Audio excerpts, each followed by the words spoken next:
שלום לכם ותודה שאתם מצטרפים אלינו. אנחנו כאן באולפן של ערוץ 66 מתכנסים להמשיך בשידורים החיים שלנו לרגל המצב בדרום. הסיסמה שמובילה אותנו בכל הימים האלה זה הפתרון בחיבור. איתנו באולפן נמצא עכשיו הרב לייטמן, שלום הרב לייטמן. שלום לכולם. גם מיכאל סנילביץ', שלום לך. גם רחלי לייטמן, שלום. ואנחנו החלטנו את הפאנל הנוכחי שלנו, את הדיון הקרוב שלנו להקדיש לאיזושהי התקדמות בתהליך. אנחנו שמענו בשיחות הקודמות ובפאנלים הקודמים הרבה על הצורך בחיבור כפתרון למצב שמתגלה היום בישראל ובכלל למציאות הלא פשוטה שנראית לעינינו בכל רחבי העולם, גם באירופה, גם בארצות הברית. והחלטנו כאן להוביל איזושהי התקדמות בתהליך הזה, ומיכאל סנילביץ' ייקח אותנו היום אל איזושהי התקדמות לימודית. בוא תסביר לנו מה בדיוק עומד מאחורי הדברים ולאן אתה מוביל את הדיון שלנו. טוב, תראה, אנחנו כבר מזמן מעבירים כאלה קורסים במשך שנה, כמה שקיימת תנועת הערבות, בעיקר במקומות עבודה, בכלא, בכל מיני פה במתנ"סים, ועכשיו יש צורך להעביר את הקורס דרך טלוויזיה, לצופים, דרך אינטרנט כמובן. בסך הכל מה אנחנו דיברנו בכל התוכניות שלנו, שצריכים להתחבר, שזה הפתרון עכשיו, אבל התברר שצריכים ללמוד איך להתחבר, וזה ממש תורת החיבור, ממש לעומק צריכים עכשיו להיכנס, ללמוד, זה מה שאנחנו נעשה בטלוויזיה, קודם כל להבין מה הסיבה לכל מה שקורה, כן, המשבר העולמי, שבסדר, זה עכשיו זה מתבטא בהפצצה בישראל, מחר זה יהיה כלכלה, מחרתיים בעיות אקולוגיות, אז זה בעצם השיעור הראשון. אחר כך נלמד עד כמה שאנחנו קשורים אחד לשני, עד כמה שמשפיעים אחד על השני, זה גם כן דיברנו שיש לנו כמה פסיכולוגים וכמה how much we influence one another, and there are psychologists and people that can bring different solutions from science. Later on, we'll learn what is man's nature. All these mottos, very nice. Everyone says, love another as thyself. Everyone knows it for a few thousands of years now, but eventually something stands in our way of doing it. So let's deepen a bit into what is man's nature. There are different researches in psychology that show this to us. So let's find out who's man, what is this creature. The solution is the environment, there's nothing new about it. That the influence of society over a person is total. We'll learn a bit about perception of reality, freedom of choice, things that exist today as well, but we simply have to focus a person's to see these things. We learn all of these. You learn for 15 years, so we'll learn 10 lessons together.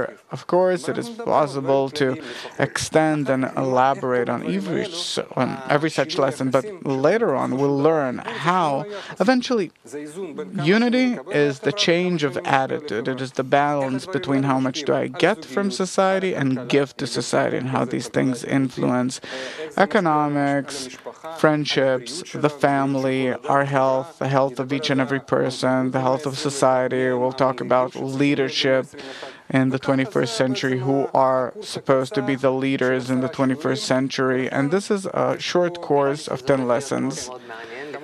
I think it's going to be very interesting. Of course, we'll show clips and games and activities. Okay, great. We'll be happy that you'll be with us on this course. And if we can, before we go on, Racheli, this is an interactive live broadcast. Yes, we are in the Arvut Hadadit group on Facebook. I put up the post. The members of the group 10 minutes ago started asking questions. There are questions here that have to do really with all that Mushi talked about, all the themes of all the topics of the influence of the environment over a person, and many questions. Will this operation in the South bring any success? And it's not asked with criticism as opposed to other operations that we went on in the past. If I'm watching channel 66 now, what do? You get on the Facebook, you get on a group called Arvut Hadadit. We can show it on our screens. Okay, we see it on the screens. The group is Arvut Hadadit, and the very first post is mine, and simply write your questions, be with us write as much as you can. We'll try to introduce it on our discussion. So, Michael, can you focus us, please? We said that we're learning how to unite, the method of us how to unite, please. I'd like us to focus on a specific topic today and not simply say unity as the savior. No. And also, our viewers, please ask questions according to the specific topic, because we're going to delve into man's nature, different phenomena that we see around us, and try to ask according to the theme, because these are things that we're trying to convey. So first of all, we have to understand the situation both in the world and also in Israel. More or less, we know this, but if we can elaborate about it a bit, because tomorrow it can change to something else. What is the reason for this whole crisis?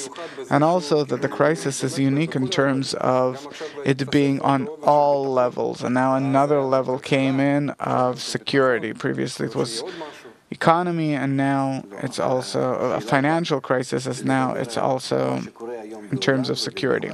Okay, the question is to talk about what's going on in the world, and especially in Israel, or the reason. The reason. I'd add to this, we know about what's going on. I'm not sure that we're aware of what's going on in the world. What is the reason for it? Of course, it's worthwhile talking about, and take into consideration that I personally have no idea what you're talking about when you're talking about a crisis. War in Gaza, this I understand. Financial troubles in Europe, this I understand. But if you talk about a crisis, what is that? And maybe a bit less about what's going on in the world. Yeah, but the phenomenon, it is a worldwide phenomenon. You can't disconnect, especially today, what happens here from the rest of the world, even though it is a very special place. So here we have to see the nature of things.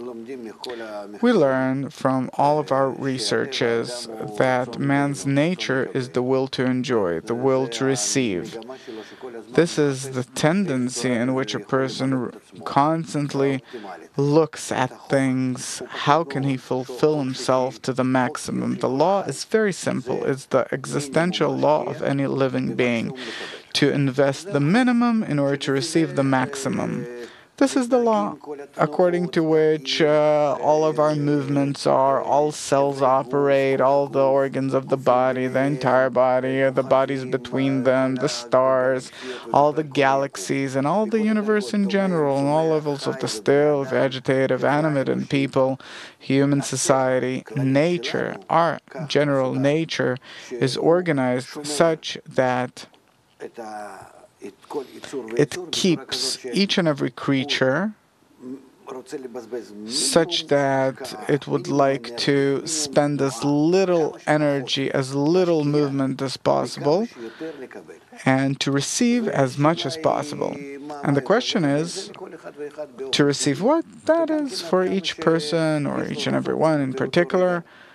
And the question is, what is his desire for at that given moment? And accordingly, we move all the time and fall into place. And as it says, provide for each other and so on. And this is how we change and exchange and unite and have connections and ties. And this is how each benefits off the others. And of course, he wants to benefit off as many as possible. This is how we behave in society, and the development of our ego, of our will to receive, to enjoy, to use the world, use society. This is what brought us throughout history to this development.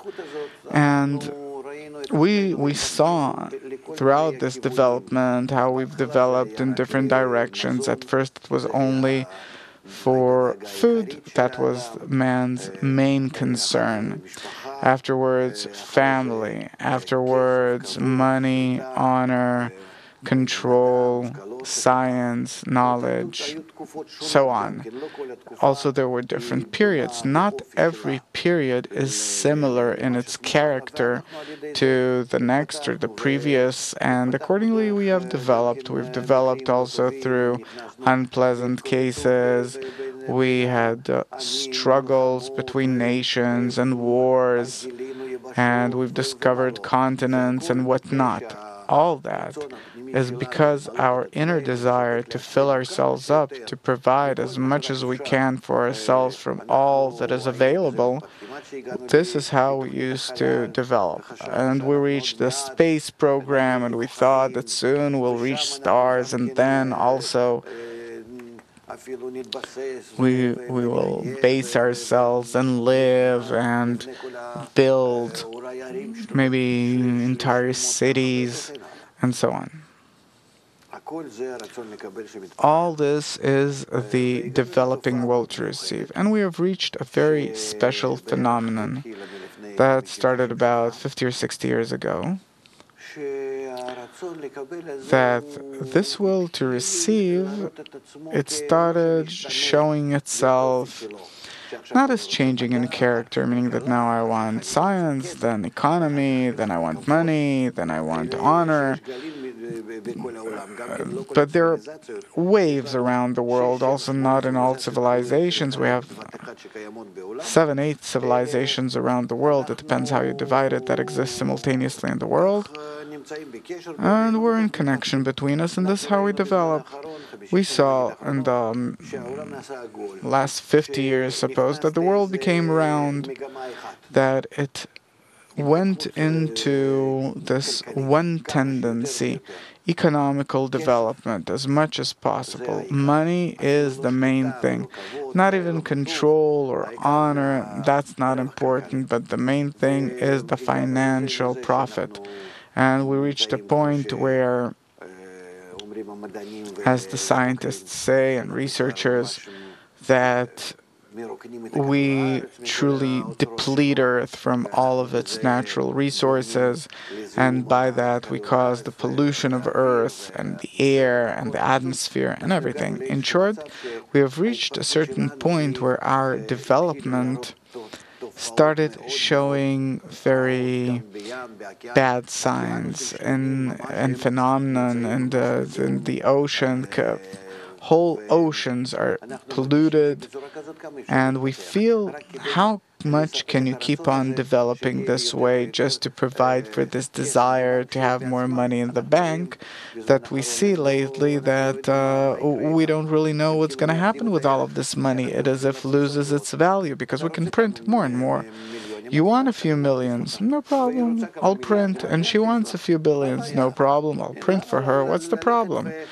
Why go and dig and deplete Earth and get things out of there and build other instruments and sell them, and for someone to throw them away and us to make more just for you to have $1 billion in the bank? No problem, I'll give you $1 billion.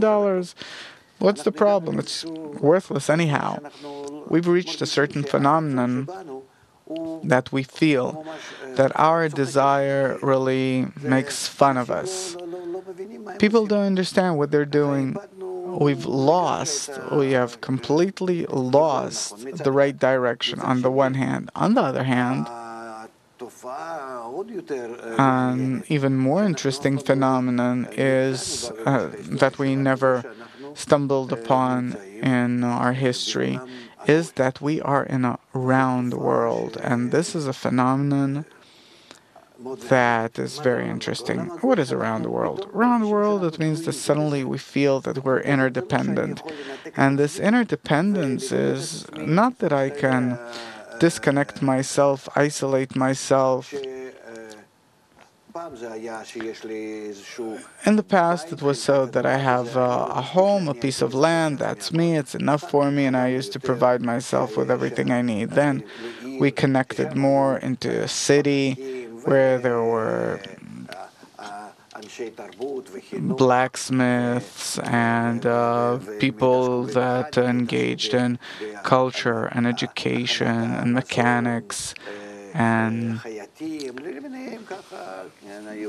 preparing food and cobblers and people who provide us, and tailors, people who provide us with different needs that grew in the meantime, which I can no longer provide for myself. I'm living in a home with a piece of land, isolated from the whole world. You became dependent to some extent on other people, because if I need it, I need other people in order to get from them different fulfillments, and I provide them with my product. And the interdependence grew, and so between countries. And today we have reached a state where, but we could always see the borderlines.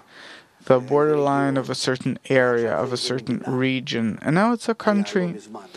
Recently, it was so, I remember still when countries were so that I'm not connected to you, you're not connected to me.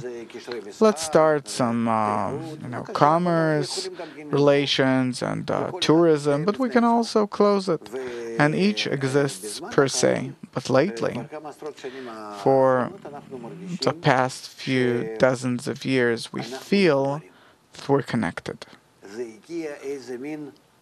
It reached some kind of a net, the same like you catch fish, like this net fell down on us and caught all of us together, and we're interconnected, we're tied together, we can't escape each other, even if we hate each other, even if we don't know each other, even if we're far away from one another, even if we have no connections of commerce, tourism, industry, or whatever other connections, there is nonetheless a kind of an interdependence between all parts of the world, up to the point where it says that each person is connected to another person in the world through 5 degrees of separation and the butterfly effect and different other such interesting phenomena, which is a new state that did not exist previously.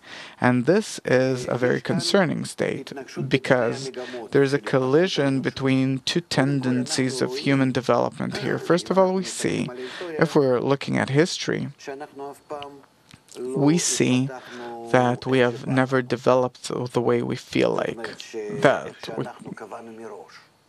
the way we have predetermined. Suppose now I'm making a plan for 50, 100 years ahead, how we should develop, and I developed that way. No, never happened that way.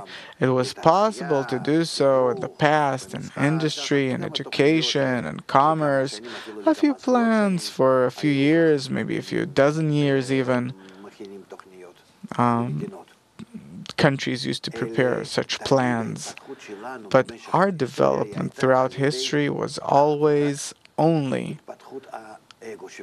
the development of our ego, the development of the will to enjoy, the will to receive, the will to acquire, both in a person, in a group of people, in a country, a nation, or the whole world. And this development, it started also kind of it became corrupted to some extent. We see that if we want to go and continue and succeed in different things, and it's especially from people who sustain the whole economical system, and next to that, we feel that many people, almost half of the population of the world, according to statistics, maybe Tal can help us with it, we find that there's despair, that people don't want to chase anything, succeed, they don't see ahead any achievements worthwhile achieving. There is a kind of a tendency of decline. I'm not interested. I have no urge, as if from within I don't have the energy, like this energy shot by which I can go and study and succeed in a certain profession and acquire things in the world and more and achievements. It started gradually to decrease, this whole thing, to as if it became depleted of its air. This bubble shows itself today as deflating ever more. But still, it's kind of burning. The whole world wants achievements. Nonetheless, we measure in economics and the financial system. We measure from month to month and each quarter or half a year in a year, how much do we add in percentage of development? Why? We have no idea. But because probably it's beneficial for someone. We also actually in society, in a country, and you in your own family, you want to see your development, how you make more money, how you provide for each child of yours what he needs in order for him to grow, and so on. Meaning, obviously, on the one hand, it's necessary, but on the other hand, we see that here we are getting into a certain problem. The crisis came. The crisis, it started a long time ago. It started, like we said, since we started feeling about 50, 60 years ago, the will to receive, many people, especially the young generation, it started decreasing. They don't want those same values that their parents wanted to grow and, develop the same way. But despair began, drugs. It started from all those movements, the hippies and so on, some kind of disrespect, disregard from all these long years of development that we went through. This is the beginning of the crisis. Later came the crisis in education because as a result, the young generation isn't that interesting in learning. Those that want to learn, they do. Those that don't, they don't. And for what we see, it's most of the people. You can't pressure them. You can't do anything about it. They can't stand this method of education. That it's really like in the army. You have to sit, look at the teacher, and he gives you a portion, and you have to swallow it, and then pass exams. And that small person, he feels that it's not education, that he's simply being filled up with knowledge. Education, it means that you build something from him, but we're not building. We see that school, and that's how it is all over the world, that school corrupts the children. All of the bad things that each of the kids brings to school, specifically there, it's the bad things because it's the easiest to perceive it from one another.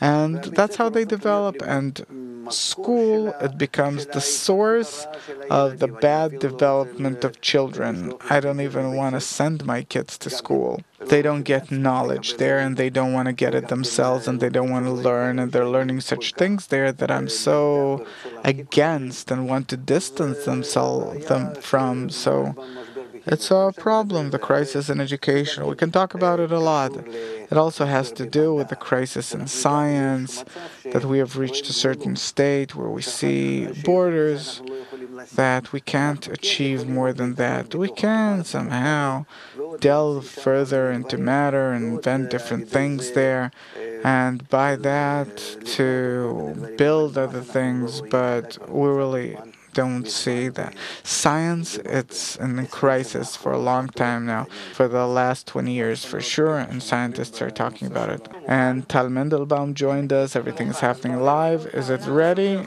It is ready.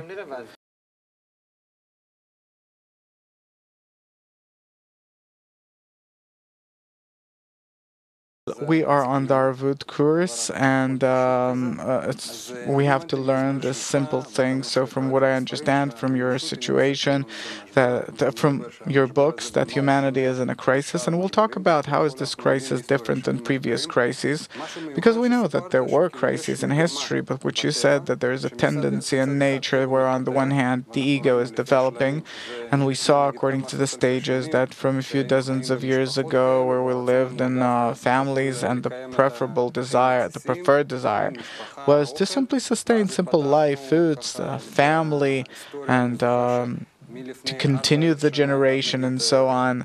And from about 5,000 years, suppose, a desire for wealth started developing, commerce began, and that was about till the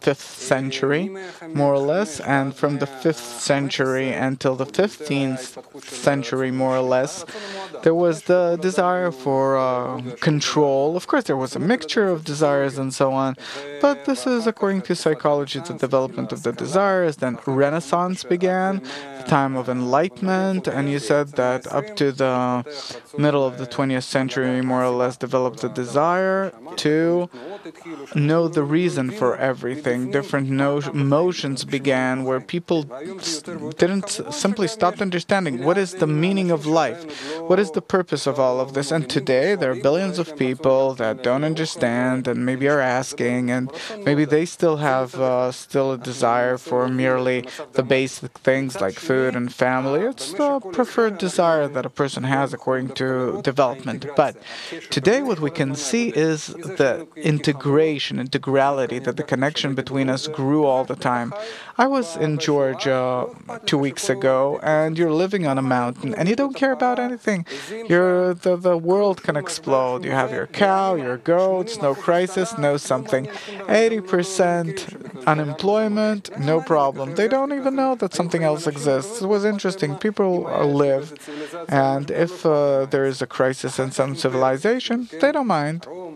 Afterwards, there came empires, Rome, Greece and Rome, and Egypt, and through wars they started connecting people, meaning by introducing their culture, like the Greek and the Romans, and then began the whole thing of religions too connected people. What was interesting is that it says in that book that I could be with you in the same religion, we were close to one another, we can live together, but I can kill you without any problem. This connection wasn't conscious yet, it was a forceful connection. Then came commerce between the countries, and from what we already know, I'm skipping forward, industry, of course, created connection, and the internet.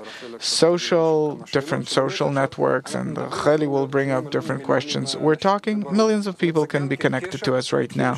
Obviously, it's also a kind of a connection that began, so we see two directions. On the one hand, the connection between us, the developing, on the other hand, the ego. In a dramatic state, I asked the prisoners where I gave this course earlier, and we're sitting in a small room, 20 people, and I felt that the cruelest people are sitting in one room. There's no place to run to, and I have to get along. How can I get along? I have to learn the laws. I can look at him that way, but not talk to him and not get closer to that one. If I won't learn these things, I can die. How can I learn all of this? I can learn all of this on my own flesh. Where I try, every time I try, or if I have some friend there, they told me about this. I have a friend, and he gives me a general review of everything that's going on, different laws of behavior with other prisoners and the wardens and so on.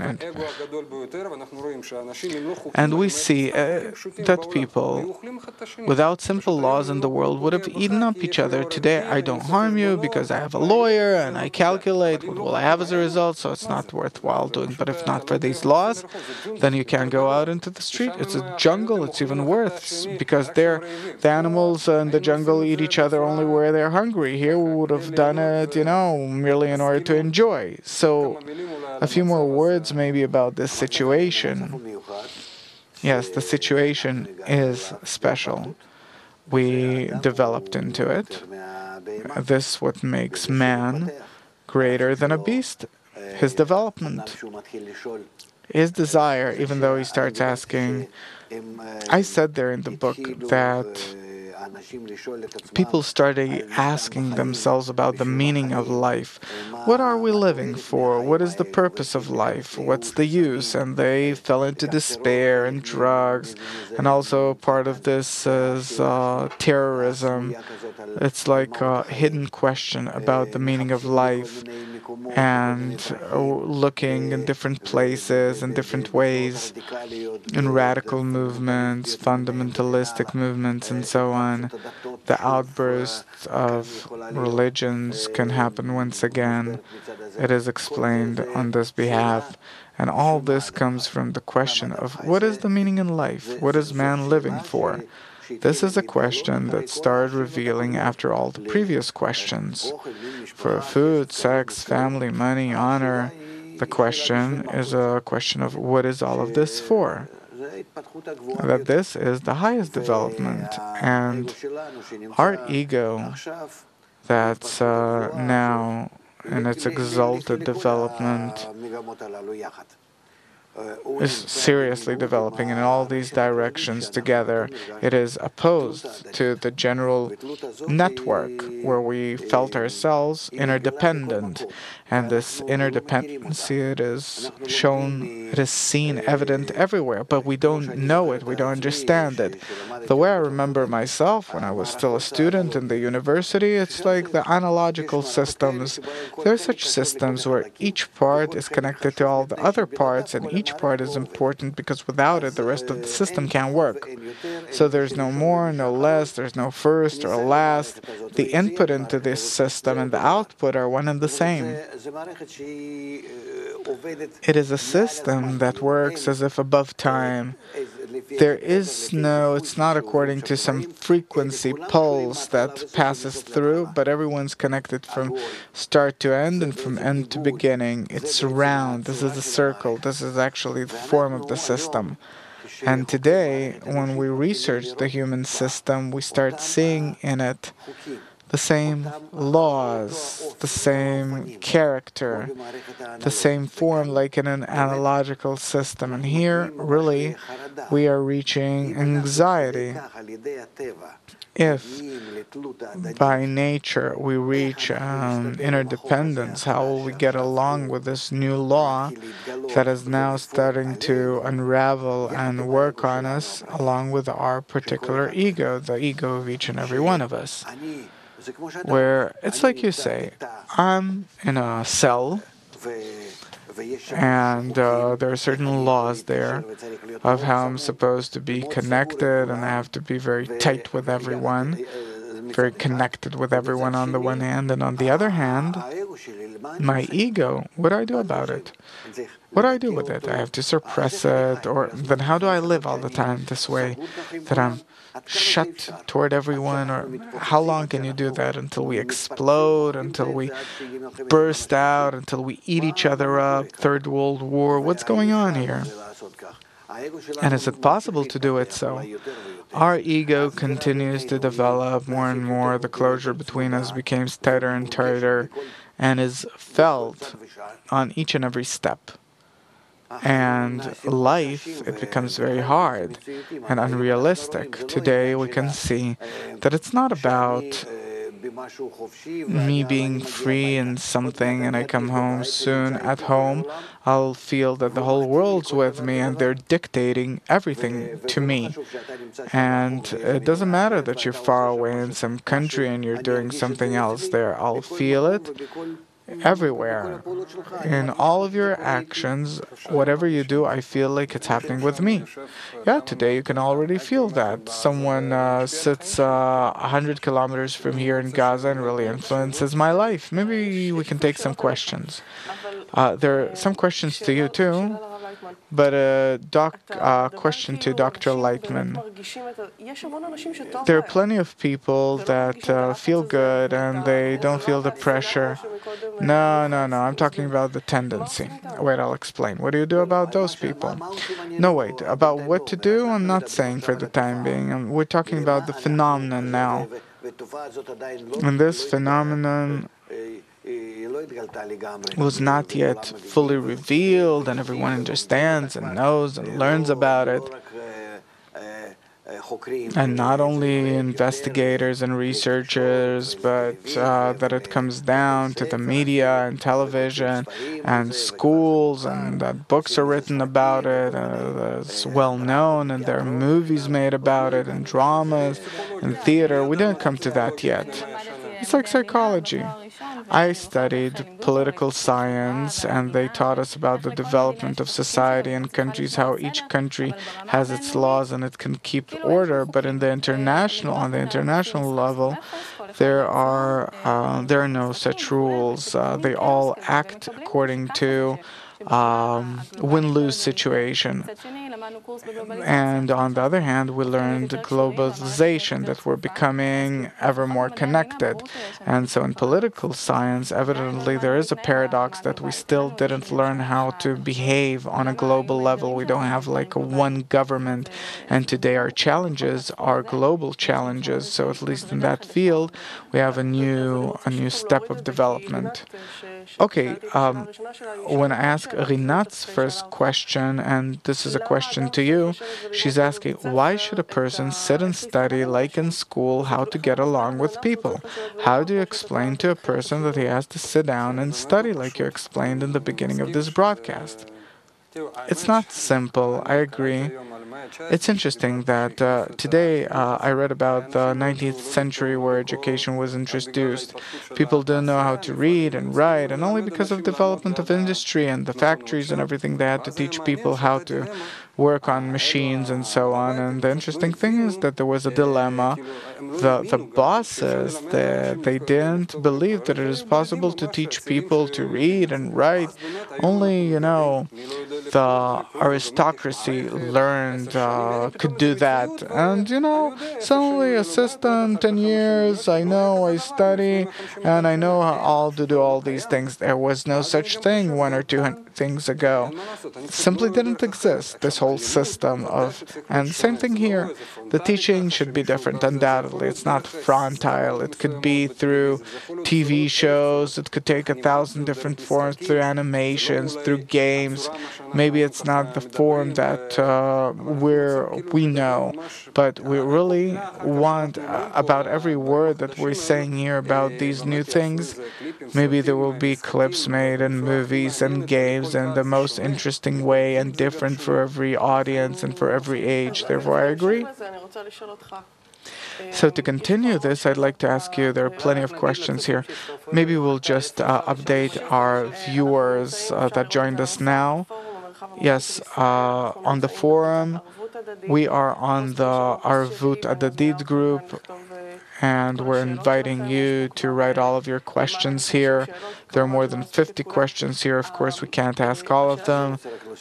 I'd just like to add to this. It's true that the development is like all the previous forms of development, but today, the problem is that, first of all, we are in two contradicting tendencies. Our ego is keeping on to develop in an individual manner, each one of us in particular. And alongside with it, we're closed together, interconnected, which is opposite and contradicting to my ego. It was never this way before. Always a person could express his ego and a country could express its ego however they felt like. Today, because we find ourselves in a closed realm, in interdependence, in an integral world, integral meaning that all the parts are interconnected. So I can no longer do whatever I feel like. It is the first time in history that I depend on everyone for the better and for the worse. And it's not that today I can come and, conquer some country or use someone and it will be in my favor. According to the integral law, the more all the bad attitude which I introduce toward others, it all comes back to me. Still, we're trying to perform different things with our ego that is as if I want to benefit, and maybe for the short term I do see success in it, but in the long term, no. This general system of mutuality, complete mutuality, is starting to unfold. And me being a part of it, I can no longer plan it or behave according to my ego. And this is the problem, meaning for the very first time in human development and the development of civilization, we are in a state where, first of all, certain future is unfolding, a tendency, where is humanity headed, how are we developing, what's going on with our history, and how will we keep on going. And I start seeing that I'm in a problem here. To begin with, I'm in a problem. People never thought about how they developed. They never talked about it. Psychologists and especially philosophers it was always kept in this narrow circle of philosophers and so on, and what they thought, how the extent to which it really became the way they thought, that's a big question. But from now on, it becomes practical, something very practical, because it influences us not in 50 years, but here and now. Example is the economical crisis, the financial crisis all over the world. It's not just financial. We said that we are in a general crisis in every realm that a person is engaged in this world, but we see, according to the relations between the country, that they can't separate. They can't disconnect from each other, and that's how it is everywhere with everything. Meaning we have reached a state where our system starts to determine, to implement new laws of the game upon us. And here we find ourselves ever more locked. Our ego finds itself incapable of keeping on going and leading us to what each one of us wants. Meaning, I have to take everyone into consideration now. Just like with that prison cell, like Mushi told us about, and this is how I am with the whole of humanity. So, how do I bring these two tendencies together, connect between them? Because if not, we're still developing now. But in a few years, we know that neither the financial, nor economical, nor political systems, we can't succeed in anything. We can sit from dusk till dawn, like with the G8 or G20, or all the heads of states, and we cannot reach any decision because we don't know. We really don't know the laws according to which we must operate today. We never had the question of us having to operate according to certain laws. If I'm a king, then I decide, and that's that. Or I decide according to what I have in my treasury, what I have in my army, what I have in my borders, and then according to the ego and what opposes it, I make a direct calculation and I control the country. Today, no longer.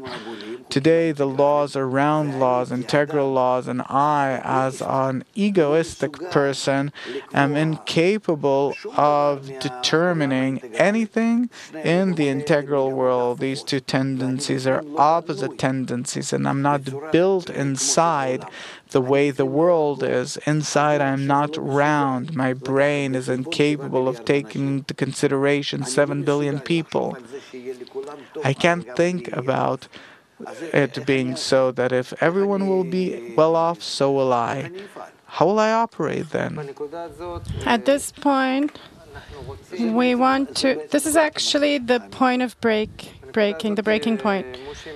Mushi suggests that we see a clip. Let's see a clip a moment about evolution, and then we'll be able to continue with more questions. Here's a clip about evolution.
Okay, so we saw the development of our ego, we saw where we can reach to go back to the same place where we came from with bananas, yes.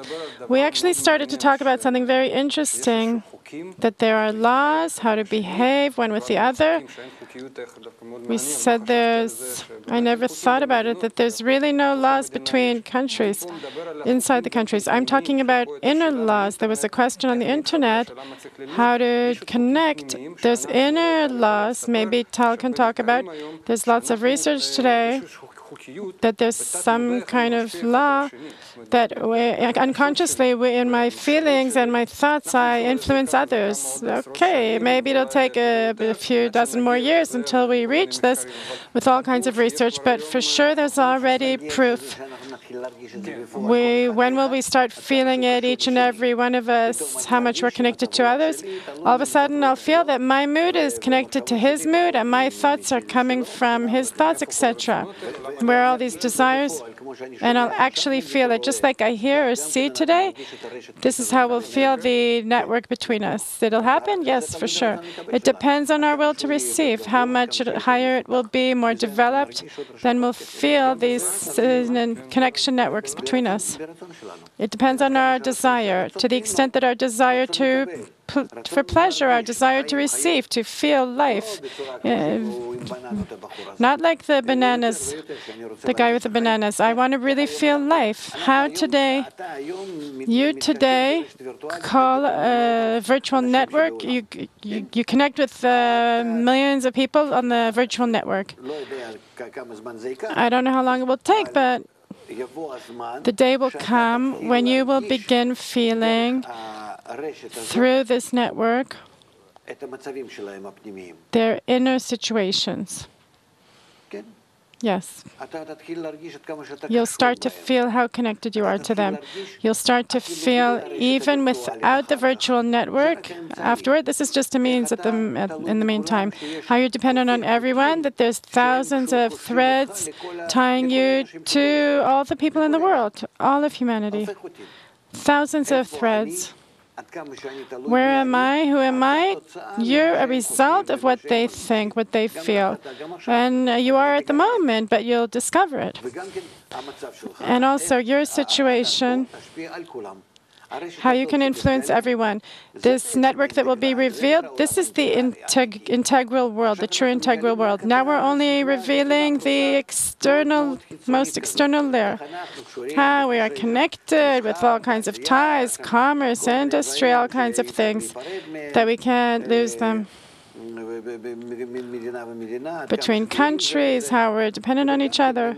But also, if we felt this dependence truly mutual, is this how we behave between nations and countries? No. We have to get this awareness, this recognition.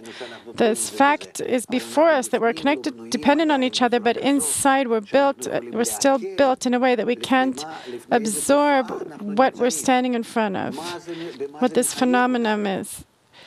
What it requires of us. The world is requiring of me to be connected to everyone because I am in this network and I am like an item, a detail in this whole system, in this whole broken system. I have to be considerate of everyone because the general system is forcing me. I have no brain inside to think about more than 10 people. But there's research that says we use 2% of our brain's potential. So maybe the other 98% will need for taking into consideration all the others. Apart from that, you'll be able to use everyone else's brains. Because if we're connected together, then it's one desire at the end of the day, one brain. It's like computers that are connected in a network. Is there research about that or something? How to use other people's brains? No, not yet. But the connection, maybe connections between people, is there proof about it? They're talking about us being connected by networks, that we're influencing one another, but not in telepathy yet, but that we have neurons, mirror neurons. There's research that says the only reason that we feel separate from one another is because we have neurons in our skin that give us signals. And if we didn't have skin, we would just feel that everything is me. It's incredible. There's something physiological. There's like a limit. You're talking about the ties between us. They say we have a nice animation that really expresses it well. Let's see it. In an experiment in a restaurant, people were randomly seated near strangers who overeat. What happened? Those people started eating more too. It's called mindless eating. That's because behavior can spread like germs and have a big effect on your health. In the UK right now, there's an obesity epidemic, with over 2/3 of people overweight. Research has proved that the average obese person is more likely to have obese friends, and friends of friends, and friends of friends of friends who are also obese. In fact, if a mutual friend becomes obese, it triples your risk of being the same. You may not know him personally, but your friend's wife's co-worker can make you fat. So what's happening here? One reason is imitation, often unconscious.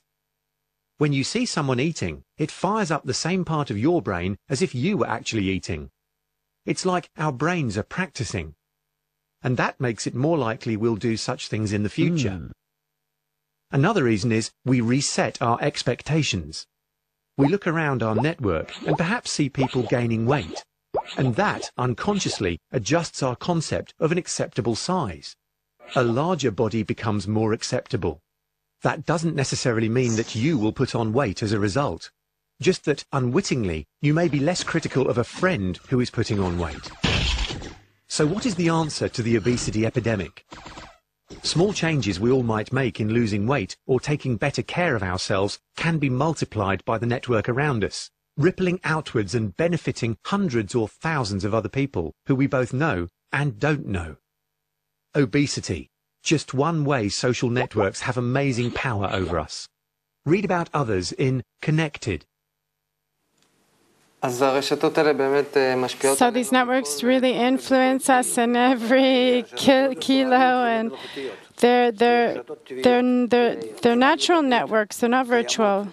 They have always existed in nature, and now they're being revealed to us. We're discovering how much we are dependent on them and how much we act in them, operate in them. I'd even say I've always been in the general network. All of nature is one network. Just like we talk about gravity, let's say. If we didn't have gravity that acts between the Earth and the furthest star, then all of this planet would just come apart. It doesn't come apart. It has laws. We can calculate each and every move of every star. It's all one law, despite the distances, despite everything. It's all closed into one network of forces, let's say gravity forces.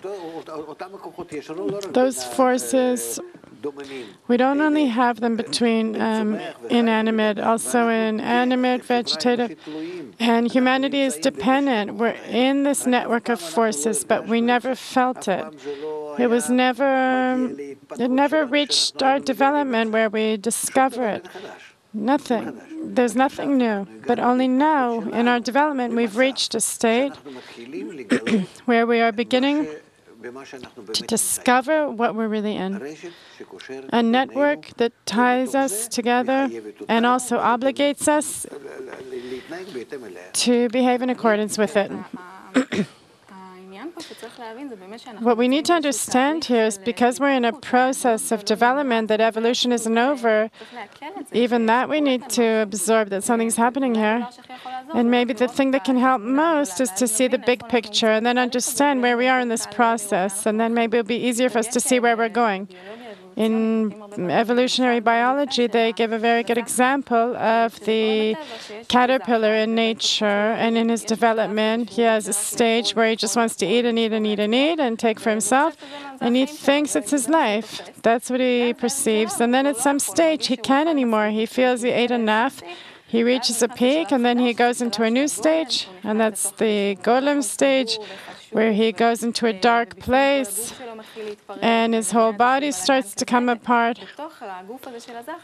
And inside his body, there's special cells where there's information of a butterfly of the new body, and in all this chaos and mess and destruction, apparently, of what happened of his body, a completely new creature is built with new systems, something completely different.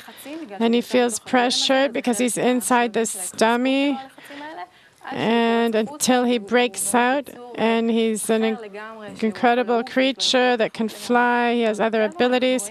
In nature, we see that processes of transformation happen naturally, in an instinctive manner.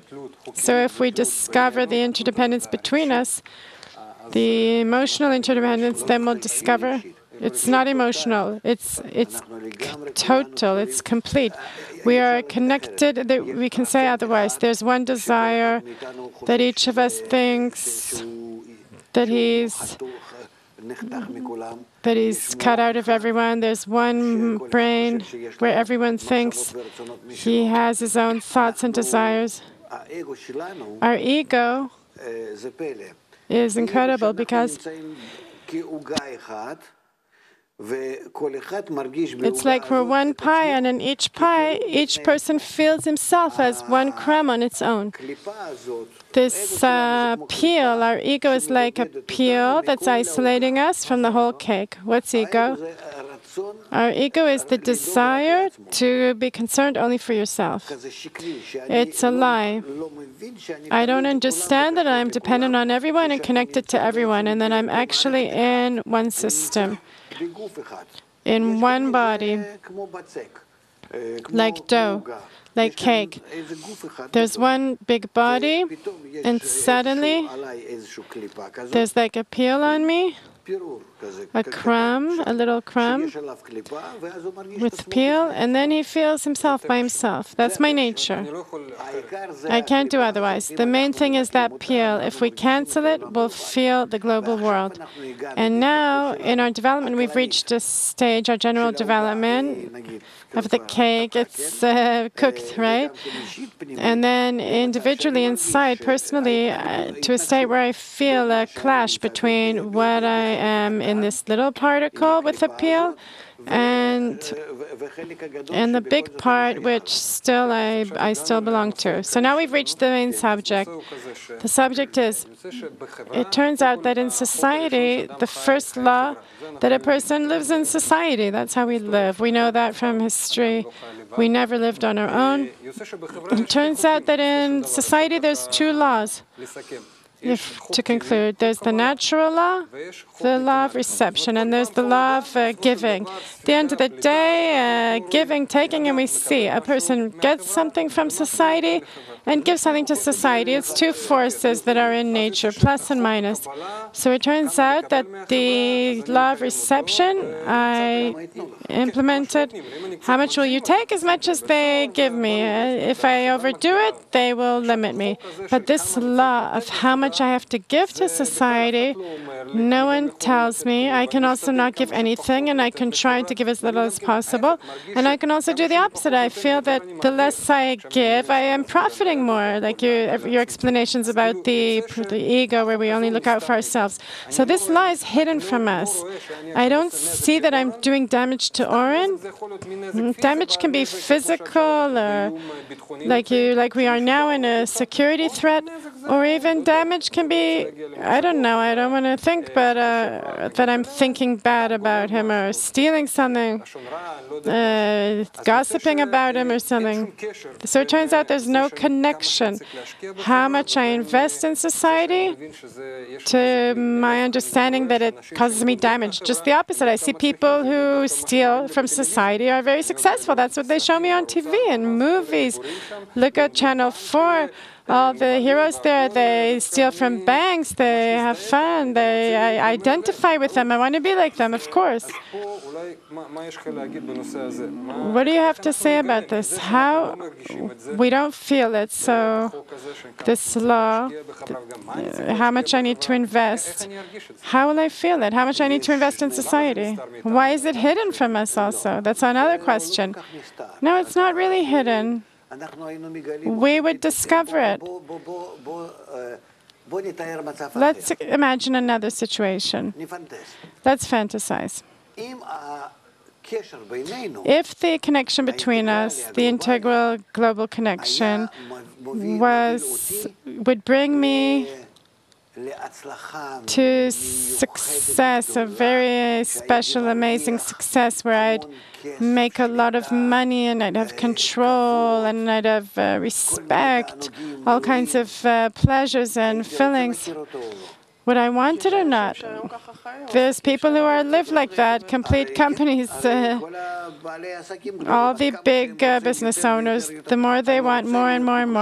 I want to be connected to the whole world. But I want to be connected to the whole world in a way that I will take advantage of the whole world. The more I screw people over, the more I profit. That's me, connected to the whole world, for sure, from the side of nature. But in that, I am obligating myself to the whole world. I have to take them into account. I have to be considerate of everyone.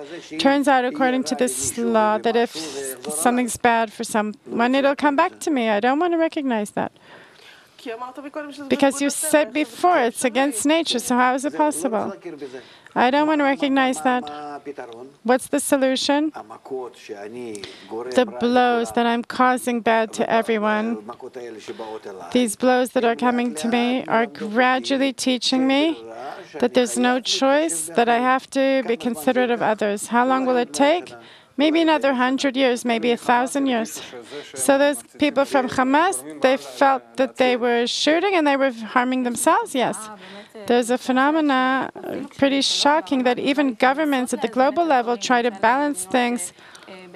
Like in Africa, they have debts. They erase the debts. Even if they try to help them, all kinds of private bodies come and buy those debts, and they demand from those countries. They go into all their affairs, and they have private interests, and they become billionaires. And why these suffering countries, these poor countries, in this arena, the private bodies are controlling everything and not allowing things to get into balance. So how will it happen naturally? No, what I say is not the good way. It's through lots of pains and war, and until people really understand through their acts what's happening. So how can we explain to people that it's against our nature? There are two things. There's an explanation where you learn the picture, the form, the system, the laws of behavior, the laws of nature. And we learn, for the first time, we've reached a clash between the nature of man and humanity, that humanity is starting to be integral, and I have no choice, but I have to become part of it. I have to merge in it, and my nature is individual, and I want to think about it. I don't want to think about it. Everyone. So now we're in a big dilemma, truly. So what do we do? Either I don't want to and nobody wants to, but these laws that are becoming revealed as complete laws are operating on us. Whether I like it or not, at the end of the day, it's like gravity. I jump once, I break my leg. Again, I break something else, my head. So I know there's no way around it. I have no choice. Gradually, I'll learn how I agree with them out of lack of choice, and then through coming closer to them and learning them, I see that I have no choice, and I understand that it's like good things that are happening. If I take everyone into consideration and everyone does the same to me, then we can reach good life. There are certain limitations, of course, but this path is a very long path. A shorter path is by, first of all, bringing it as academically. We can talk about the nature of man, and we can take material from the internet, etc., backing up this information. Women talk about it, and scientists, and proof. And the second part is not the studying part, the academic part, but it's called the educational part. To take a person and put him in like they do in prison, so that he'll learn that in this way he has no choice, he has to behave. That's one step. The other side, not prison. Let's build a nice environment that will influence each of us. If we want to correct our nature, if we want to advance ourselves to a situation that is similar to nature, not by the blows that we're receiving, like little kids that don't have a lot of brains, they get hit and that's how they learn. I listen to what my parents say, I do what they say, my parents, my teachers, and according to this I behave, so I profit. I profit that I can go faster and by saving myself blows. So let's do the same thing here. Let's begin creating an environment that will influence everyone that's in it. And we'll go into this environment. We'll build 20, 30 people and arrange relations between this. And we'll start like in a laboratory to check what works on us. And we'll see how much we make from it. How each and every person is influencing the other, how each person is strengthening the other, is starting to feel security. We're going into the law of mutual responsibility. That if I know that these 50 people, if I understand that they belong to my family and I'm dependent on them, then I influence them as much as I can, whatever I can, so they'll be happy. And they influence me in a mutual manner. It's the same thing.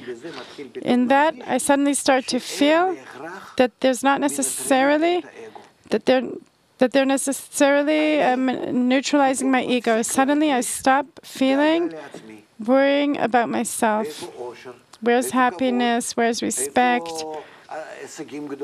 My huge achievements? Where can I take advantage of the public? Where will I feel myself strong and everything? It disappears. There's nothing in my worrying. They're changing my nature. Yes. Yes, I stop worrying about myself, just like a baby in his mother's arms. He doesn't worry about himself. The mother's worrying about him. That's it. He runs from all the trouble and glues himself to his mother. In that way, he stops with all his problems. And the same goes for me. If I merge in society, if I throw myself, if I give myself, I will stop feeling that I even have desires and thoughts. I will receive everything from them, also desires, also thoughts. They will become a network that raises me. Like I feel like I'm in Noah's Ark when I'm among them.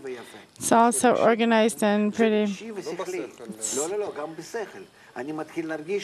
Even in my brain, I start to feel brain and my brain and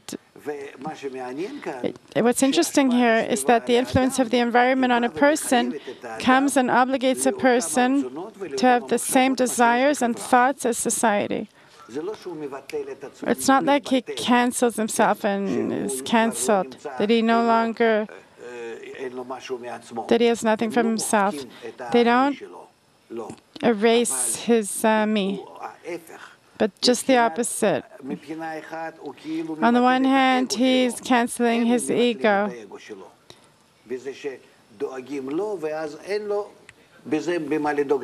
And the society looks after him, and then he doesn't have to worry about anything himself. That's how it happens automatically, because he's merged inside this big system, and he controls it on the one hand. On the other hand, he becomes much bigger to the extent that the society is bigger.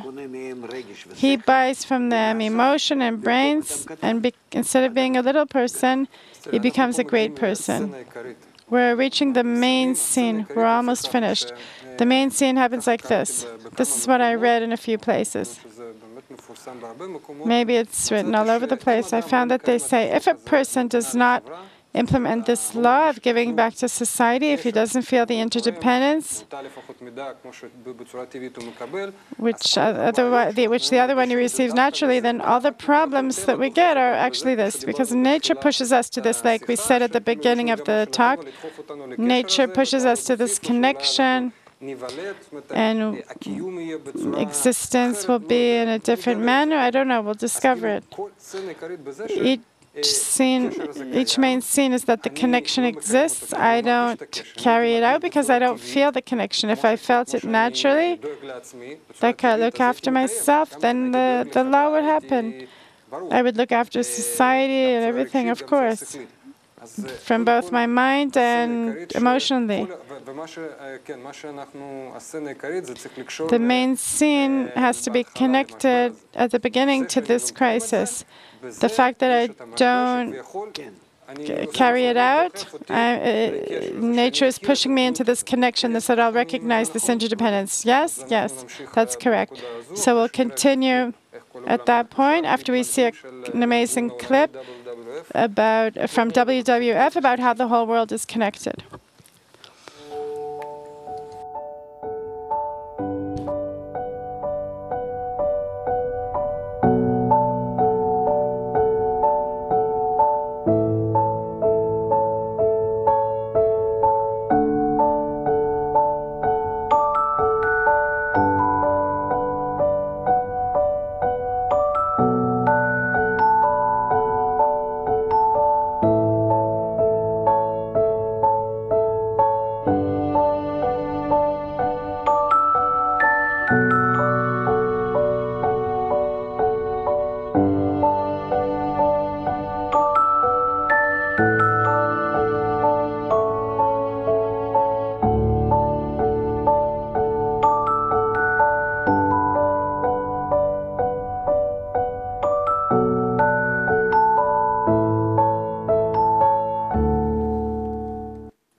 כן, אז היינו בסצנה עיקרית, קודם כל ראינו קליפ מדהים, שככה, באמת, הקליפים האלו נותן... These clips give us more emotion, how to feel this dependence. The fact that I read some research or a few articles that were connected and that I'll do damage to Or and I should feel damage to myself. Today, the opposite. You don't feel close to him. It's because you don't feel close to him. They asked stockbrokers in New York, all your speculations and everything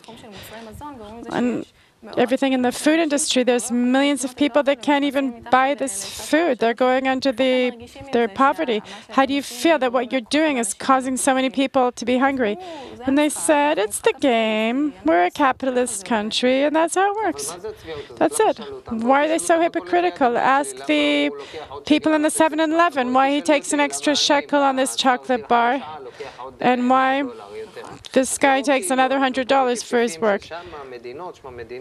Why countries and everything in stock exchange? Why go so far? We need to conclude.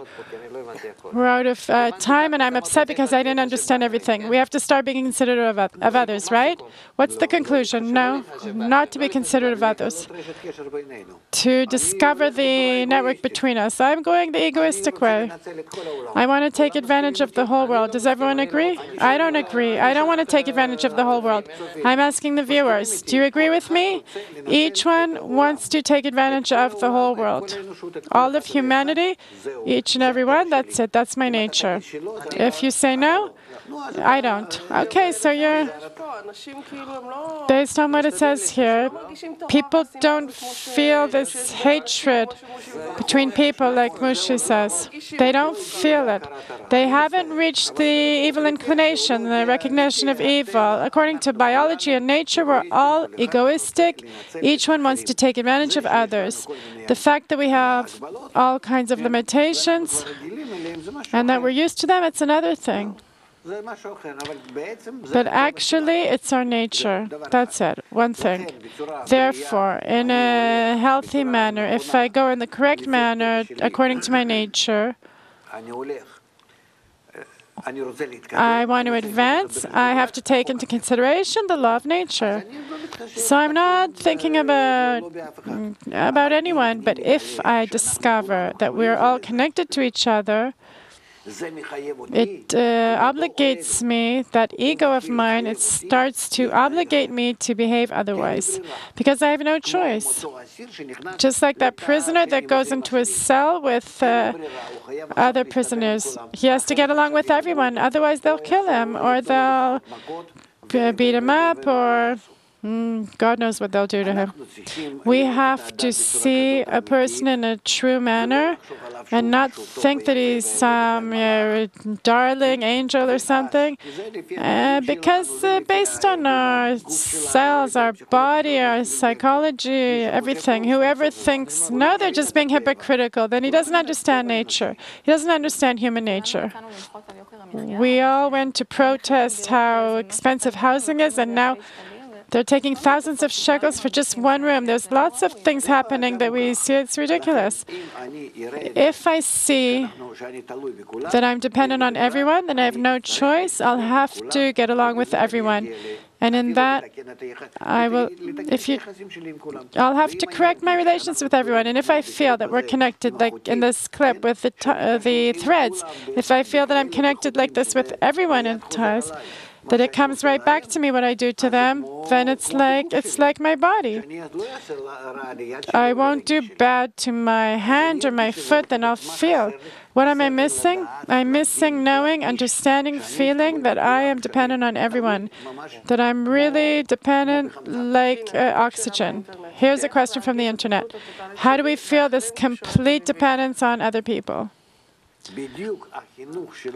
Our education, which is called the integral education, brings a person to this feeling. And from that feeling, all education, why is all education in such a crisis?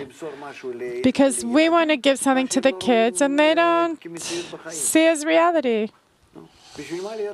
Why should we be good? Whoever's bad is successful, and why should I learn if I go and do some little business on the side and I'm more successful than someone who...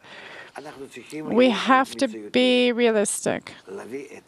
To bring a person through studying and developing, through workshops, education, briefly, to a feeling that in an emotional way he'll feel how much he is connected to others and how much this connection can be good for him, can bring good feedback back to him. So the solution is clear. We have to discover this connection. Why is it hidden? Why isn't it natural? It's not hidden, but I don't feel it. It's against our nature. It's the opposite of our nature. No, we have to learn and this. No. It's just so that we'll be more sensitive about it, that we're connected. Why do I have to learn it? Why don't I feel it? You'll discover it. But if we wait until we discover it, it'll be through pain and suffering. So maybe we'll only discover it in 50 years. But you know what blows we'll have to go through to discover it like that. I'll be bad to everyone, and this bad 1,000 times will come back to me through all kinds of different things until I start to grasp that it's coming to me because I'm connected to others in this manner. That I can't go into Pakistan and other places, and I can't do wars, and I can't. And the Muslim protest right now with the Americans, I can't get into all those wars because it comes back to me in hurricanes, let's say. Wow. So I'll know? Can I ask a practical question? There was a movie about it. They called it The Third Day that explained a situation that there was like everything got frozen, and the Americans, they all of a sudden need all the countries that they were mean to. But it'll come from other levels. Suddenly you'll have in your country lots of diseases because over there you caused a war. Here you'll have a hurricane because over there you did something with the, let's say, with the banks. You caused a crisis. Who's going to discover it? A few people or everyone? Nature. It's one nature round, and we'll discover it all together. It'll be revealed to everyone. It's like when you're in the forest living, you feel everything. You feel the trees and the air and the sounds and the smells and what's happening on the ground and the clouds.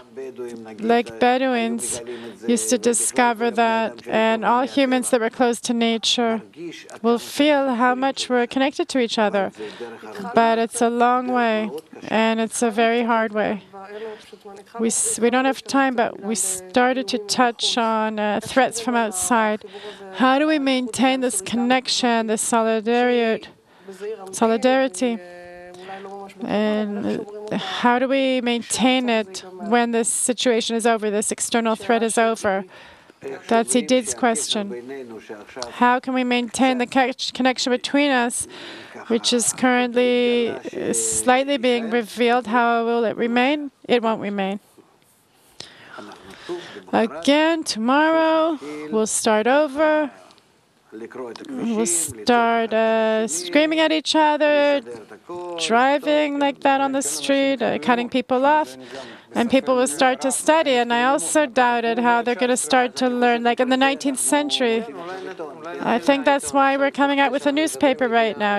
Yes, just while we were talking, and the new newspaper came out from the printers, the Arvut movement's new newspaper, because of what's happening in the south. The solution is in connection. We're going through the situation together. That's the title.